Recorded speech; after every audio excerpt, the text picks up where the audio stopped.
Sekarang kok kan eh, Nabi Muhammad SAW pernah mencium Hajar Aswad. Nah, itu menjadi tudingan orang-orang non-Muslim bahwa Nabi Muhammad SAW itu pagan, menyembah berhala karena mencium Waduh, benda. Karena Hajar Aswad dekat dengan Ka'bah, nempel di Ka'bah. nempel di Ka'bah ya. Apakah ini tudingan juga nih? Kan orang Islam kan kalau sholat menghadap Ka'bah, Sujud. sujud menghadap Ka'bah ya. Apakah Ka'bah itu disembah? Ada nggak ayat? Kalau zaman dulu yang saya lihat ini itu di zaman Nabi Ibrahim, Ka'bah itu jadi sesembahan loh kok. Jadi diputar-putarin. Yang nyembah siapa? Zamannya Nabi Ibrahim. Enggak, yang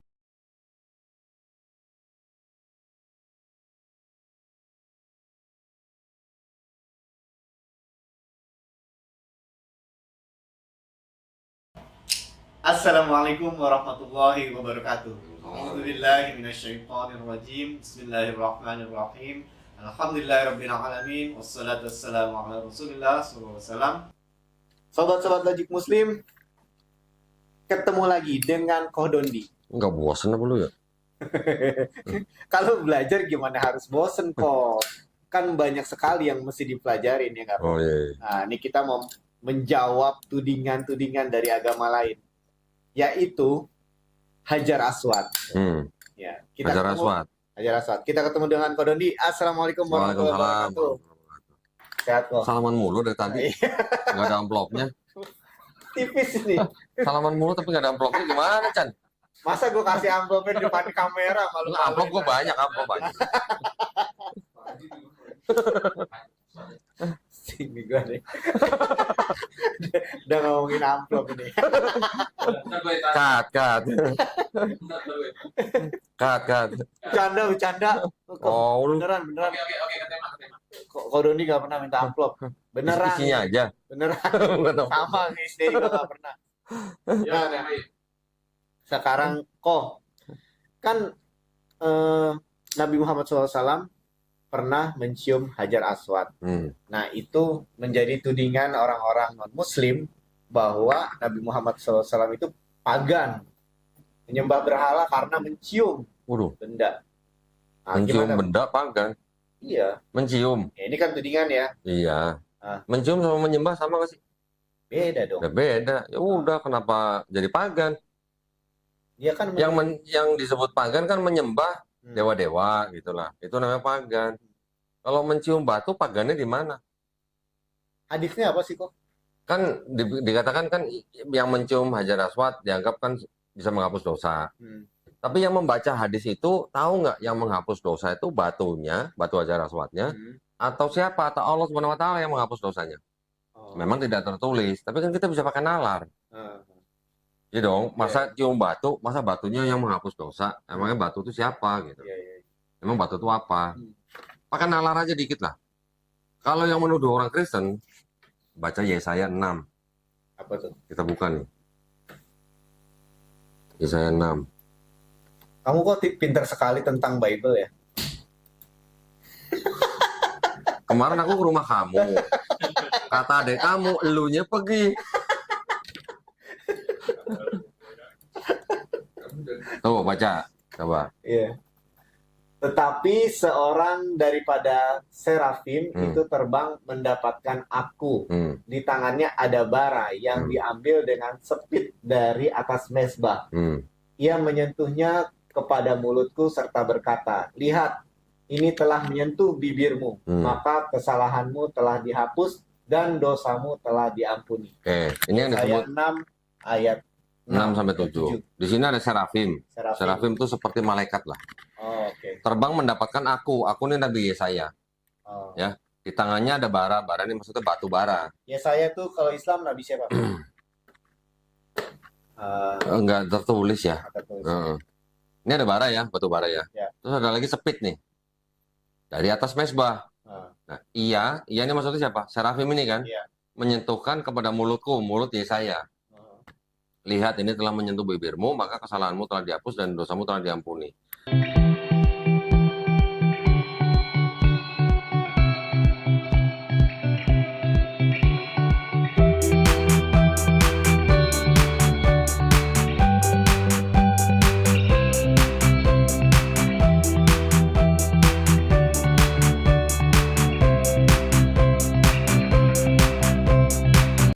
Jadi kalau lihat di sini, dosamu ini berarti kan dosanya Nabi Yesaya. Ya. Telah diampuni. Yang mengampuni siapa kira-kira? Serafim, batu baranya, sepitnya, atau mesbahnya? Yang mengampuni ya Tuhan. Tuhan siapa? Hashem. Buat orang Yahudi kan Hashem. Berarti kalau begini, yang mengampuni dosanya Nabi Yesaya Hashem kan? Atau Ya. Tuhan kan? Ya. Terus bagaimana mereka bilang Hajar Aswad yang mengampuni dosa umat muslim? Oh. Gitu loh. Jadi sama ya, ada perbandingan. Ini ada batu bara tuh. Panas dong. Melepuh dong. Iya. Kalau nempel di bibir. Nah gitu. Jadi kalau yang menuduh umat Islam menyembah batu Hajar Aswad, suruh baca ini dulu. Yang menghapus dosanya Nabi Yesaya ini siapa? Serafimnya, batu baranya, sepitnya, atau mesbahnya, atau Hashem. Kalau yang otaknya sehat, pasti akan menjawab yang menghapus dosa pasti Hashemnya. Ya begitu juga dengan Hajar Aswad. Orang Islam mencium batu Hajar Aswad karena hanya sunnah. Ada hadisnya Nabi pernah mencium Hajar Aswad. Dan juga orang Islam juga tahu bahwa batu Hajar Aswad itu asalnya bukan dari bumi. Ya, makanya mereka mencium hanya kecintaan. Bukan karena menyembah menjadikan batu Hajar Aswad sebagai sesembahan gitu loh. Sekarang kalau dibilang Islam menyembah Hajar Aswad, ada nggak ayatnya? Sembahlah batu Hajar Aswad, ada nggak? Nggak ada. Ya sudah.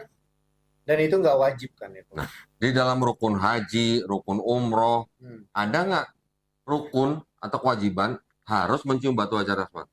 Kalau dari jutaan orang nggak ada. Nyium satu batu itu ya gimana caranya? Iya, nggak ada kan. Tidak ada kewajiban mencium batu Hajar Aswad. Bahkan ada satu hadis sahabat Nabi Umar bin Khattab mengatakan, jikalau aku tidak melihat Rasulullah mencium kamu maksudnya batu Hajar Aswad, aku tidak akan mencium kamu.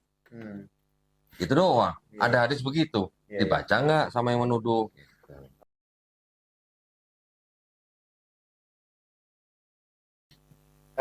Karena Hajar Aswad dekat dengan Ka'bah. Nempel di Ka'bah. Nempel di Ka'bah ya.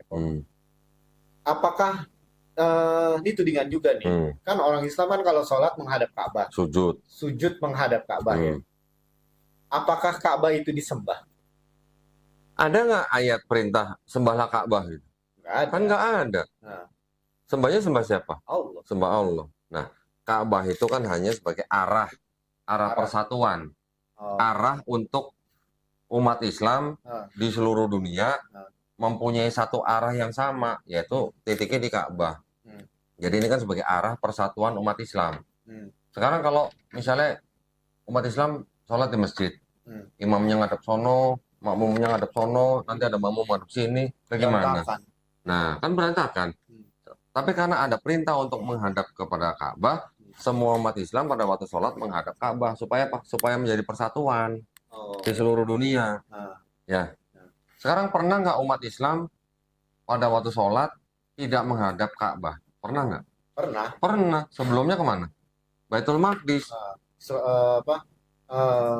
Masjidil Aqsa, iya, Baitul Maqdis. Kan dulu sebelumnya ke situ. Iya. Ya kan? Hanya karena Nabi rindu supaya kita tuh punya kiblat sendiri gitu kan. Tidak sama dengan kiblatnya orang Yahudi. Akhirnya dikabulkan Allah Subhanahu wa taala, kiblatnya berubah menjadi Ka'bah. Tapi dulu sekarang kalau dianggap Ka'bah itu sesembahan orang Islam, kalau dianggap boleh diinjek-injek nggak? Boleh. Enggak. Kalau sesembahan nggak boleh. Nah iya, itu diinjek-injek. Kemarin saya datang umroh juga diinjek-injek. Ganti ini kiswahnya ya? Enggak, ada maintenance lah. Saya nggak tahu lagi ngerjain apa. Tapi diinjek-injek Ka'bahnya.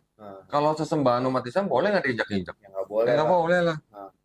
Terus kalau kita lagi safar, naik kapal laut, naik bus, naik pesawat terbang, kita sholat di atas kendaraan, harus ngadep kemana? Apa harus ngadep Ka'bah juga? Enggak. Enggak. Misalnya kalau kita sekarang ini di Jakarta, mau ke Jawa Tengah gitu ya, atau Jawa Timur, kan itu arahnya ke Jawa Tengah, kan berarti arahnya menjauhi Ka'bah. Ya, membelakangi Ka'bah. Terus kita mau, kalau lagi duduk di bus, terus kita sholat gimana? Harus berbalik arah gitu kan? Bisa kejomplang gitu kan? Tetap duduk menghadap ke timur, tetap sholat, tidak ada yang salah, boleh. Berarti apakah Ka'bah itu sesembahan orang yang lagi di atas kendaraan? Gitu aja. Atau kalau lagi di hutan gimana, Bang? Di hutan nggak tahu arah. Kalau di hutan mungkin kan bisa melihat matahari, arahnya kemana masih bisa dilihat lah. Masih bisa diprediksi. Kalau di hutan bawa handphone, kompas masih bisa dicari. Tapi kalau di kendaraan di kapal laut misalnya, kapal laut yang arahnya menjauh dari Ka'bah. Mau ngadep kemana? Bebas kalau di kendaraan, di pesawat misalnya. Bebas. Misalnya kita lagi sholat, oke lah kebetulan menghadap Ka'bah. Pesawatnya belok ke sono. Apa kita harus berbalik ke sono? Kan kita nggak tahu Ka'bahnya di mana. Gitu. Nah, sekarang sejarahnya Ka'bah tuh gimana sih? Siapa yang bangun sih sebenarnya? Kalau yang membangun Ka'bah ada perbedaan pendapat di antara para ulama. Ada yang mengatakan yang membangun itu adalah malaikat-malaikat. Ada yang mengatakan yang membangun adalah Nabi Adam alaihissalam. Nabi Ibrahim alaihissalam dan Nabi Ismail alaihissalam itu yang meninggikan. Nah, itu aja meninggikan loh ya. Bukan membangun dari nol. Gitu. Kalau yang membangun dari nol tadi ada perbedaan pendapat. Walau bisawab. Kita nggak tahu yang membangun pertama kali siapa. Tetapi yang jelas yang meninggikan adalah Nabi Ibrahim alaihissalam dan Nabi Ismail alaihissalam.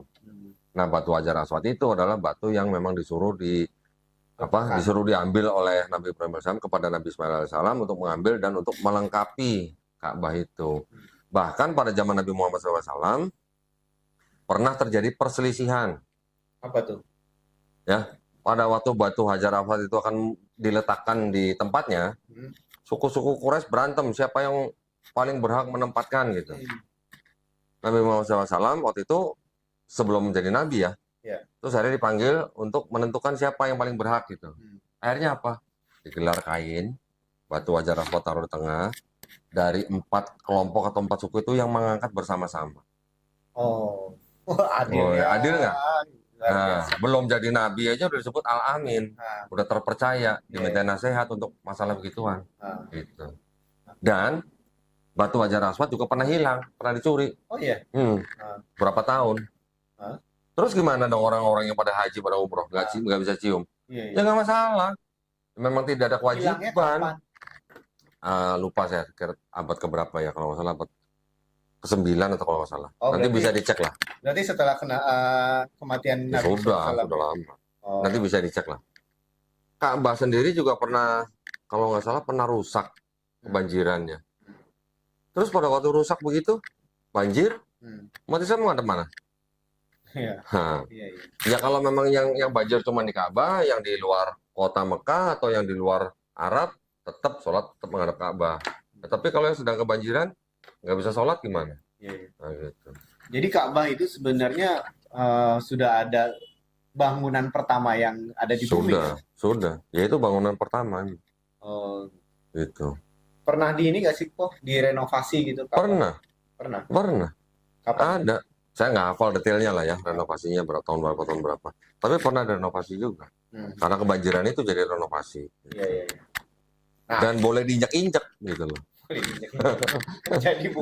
Jadi bukan pemujaan ya. Nah, iya. Ya kalau sesembahan masa diinjak-injak? Kalau zaman dulu yang saya lihat ini itu di zaman Nabi Ibrahim, Ka'bah itu jadi sesembahan loh kok. Jadi diputar-puterin. Yang nyembah siapa? Zamannya Nabi Ibrahim. Enggak, yang nyembah siapa? Nabi Ibrahim bukan? Bukan. Bukan. Kan gini. Itu Ka'bah jadi memang awalnya memang sesembahan orang atau bukan. Jadi pada zaman Nabi Ibrahim ya. Zaman Nabi Ibrahim kan memang sudah ada perintahnya untuk tawaf. Sudah ada perintahnya. Nah, itu terus berlangsung sampai pada zaman Nabi Muhammad SAW hidup. Pada zaman Nabi Muhammad SAW hidup, dia kan ada suku Quraisy. Suku Quraisy ini yang menjadi penjaga Ka'bah. Sebagai istilahnya apa ya? Pengelola lah, pengelola. Kan kakeknya kan? Iya, pengelola Ka'bah. Jadi orang yang berziarah ke situ datang tawaf. Istilahnya orang suku Quraisy ini yang menjadi pengelolanya. Pengelola Ka'bah gitu. Ya. Terus ada kalau nggak salah orang Arab itu yang bernama Amr bin Luhai. Dia pergi berdagang ke Persia atau ke Syam, saya lupa. Pulang bawa oleh-oleh, souvenir. Souvenir apa? Patung. Berhala.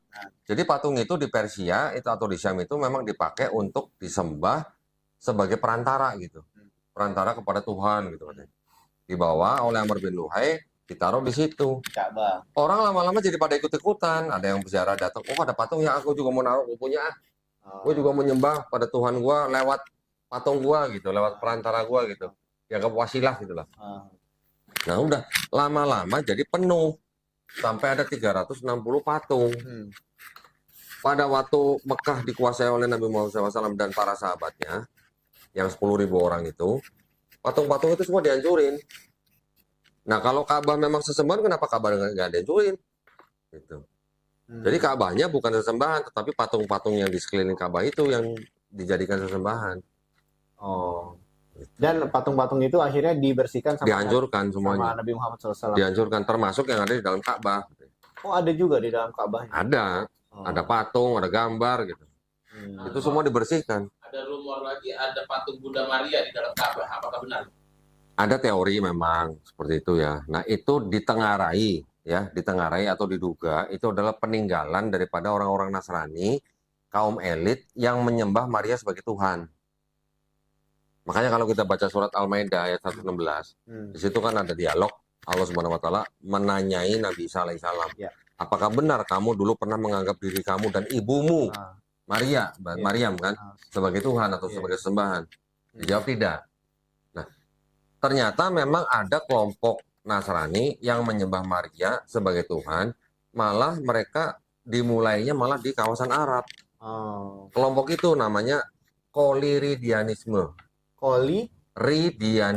Ridianisme. Nah, ya nanti ada lagi kelompok lain di mana yang ada yang menyembah Maryam juga, kelompoknya namanya Mariamites. Nah, jadi memang benar ada kelompok yang menyembah Maria sebagai Tuhan, makanya di Quran ditegur. Gitu. Nah, banyak tuh orang-orang Kristiani bilang, Quran lu tuh salah. Mereka berarti nggak pernah dengar Koliridianisme. Maksudnya sembahnya Bapa, Anak, dan Maryam gitu kan, bukan Roh Kudus gitu kan. Jadi gini, kalau kita baca di Quran itu sudah membantah semua jenis penyembahan yang disebut dengan konsep ketuhanan Kristen. Konsep ketuhanan Kristen ya saya bilangnya. Pertama ada konsep yang disebut sebagai Tuhan dalam satu keluarga. Tuhan dalam satu keluarga. Kalau nggak salah namanya itu oikogeneisme atau apa, gue lupa lah. Oh iya, ada tuh gereja di Indonesia juga ya. Jadi ada Tuhan, ada Allah, ada Isa, ada Maryam. Ini kan satu keluarga. Dibantah di surat Al-Maidah 116. Surat Maryam. Nanti surat Maryam. Surat Al-Maidah. Maidah benar. Al-Maidah. Terus nanti ada lagi konsep atau ayat di surat Al-Maidah juga, kalau nggak salah ayat 72, tolong cek. 72 apa 71 ya? Saya lupa, coba tolong dicek 72 kalau nggak salah. Di mana telah kafirlah orang yang mengatakan bahwa Allah adalah salah satu dari 3. Itu konsep Kristen yang mana? Yang Trinitarian. Trinitarian. Ya, nanti ada lagi konsep ayat Quran yang membantah konsep Kristen yang percaya bahwa Allah itu adalah Isa itu ya Allah gitu. Itu konsep apa?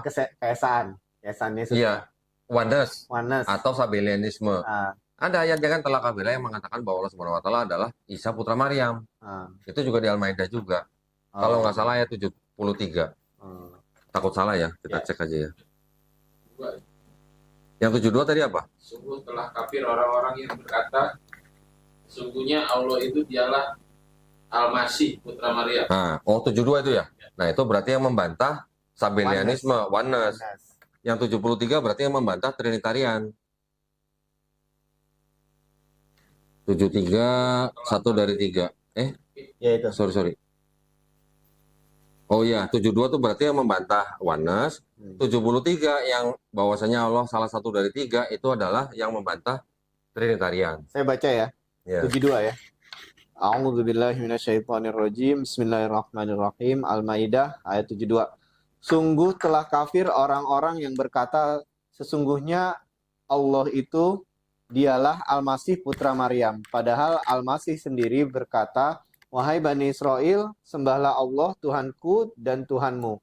Sesungguhnya barang siapa yang mempersekutukan sesuatu dengan Allah, maka sungguh Allah mengharamkan surga baginya dan tempatnya ialah neraka. Dan tidak ada seorang penolong pun bagi orang-orang zalim itu. Ayat 73. Sungguh telah kafir orang-orang yang mengatakan bahwa Allah adalah salah satu dari 3, padahal tidak ada Tuhan yang berhak disembah selain Tuhan yang Esa. Jika mereka tidak berhenti dari apa yang mereka katakan, pasti orang-orang yang kafir di antara mereka akan ditimpa azab yang Ya, pedih. berarti 7273 ini sudah menyembah dua konsep dalam Kristen. Oke. Yang 72 membantah tentang konsep oneness, Manas. yang 73 membantah tentang trinitarianisme, yang 116 membantah tentang yang konsep apa tadi? Oiko apa ya? Yang kekeluargaan itu loh. Nih. Ini ya, kalau saya. Ini yang koliridianisme nih. Nah, apakah ini kan Allah Subhanahu wa taala bertanya kepada Hai Isa putra Maryam, adakah engkau mengatakan kepada manusia, jadikanlah aku dan ibuku dua orang Tuhan selain Allah?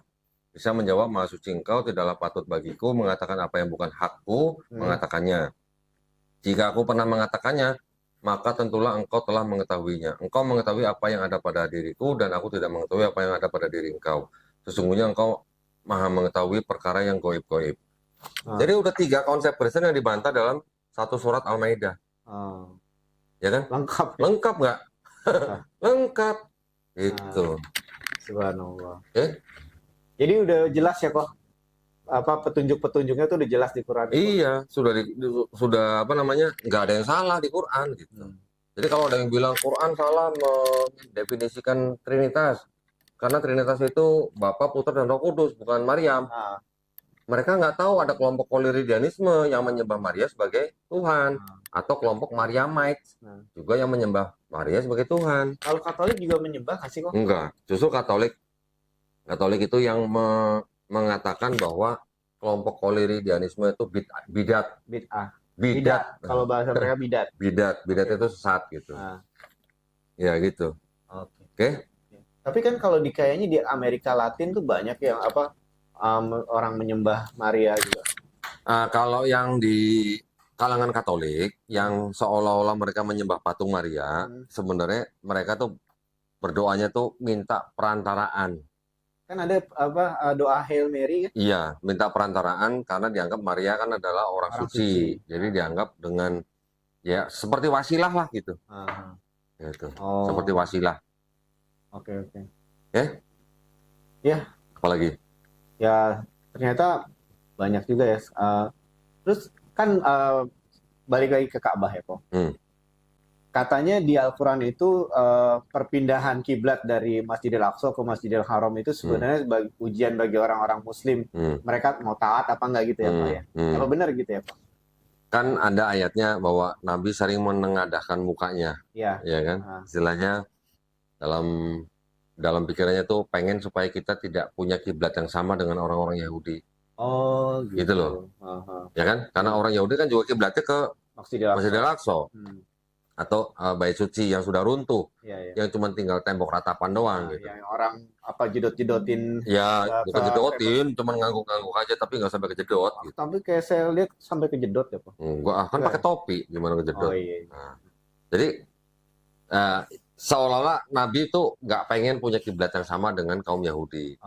Akhirnya kan dikabulkan Allah Subhanahu wa taala. Kiblatnya akhirnya berpindah dari Masjidil Aqsa ke Masjidil Haram, Ka'bah. Gitu kan sebenarnya. Jadi sebenarnya tapi ada juga ya orang-orang yang nggak mau mengikuti Nabi walaupun orang Islam. Karena di Al-Qur'an ada ayatnya sih kok. Gitu bahwa itu merupakan cobaan gitu. Ada yang percaya, ada yang ujian. Iya. Mungkin udah terlalu attach sama Masjidil Aqsa kali ya kok ya. Mungkin orang Yahudi yang masuk Islam kali. Iya, mungkin juga ya. Ya udah, banyak banget yang sudah dipelajari mengenai tudingan-tudingan dari orang-orang non-Muslim. Sudah terjawab sudah. Mau lebih dalam belajar lagi tentang kitab-kitabnya sendiri dan juga kitab Al-Qur'an. Mudah-mudahan bisa mendapatkan kebenaran yang sejati, insyaallah. Ya. Wabillahi taufiq wal hidayah. Wassalamualaikum warahmatullahi wabarakatuh. Waalaikumsalam. Terima kasih banyak.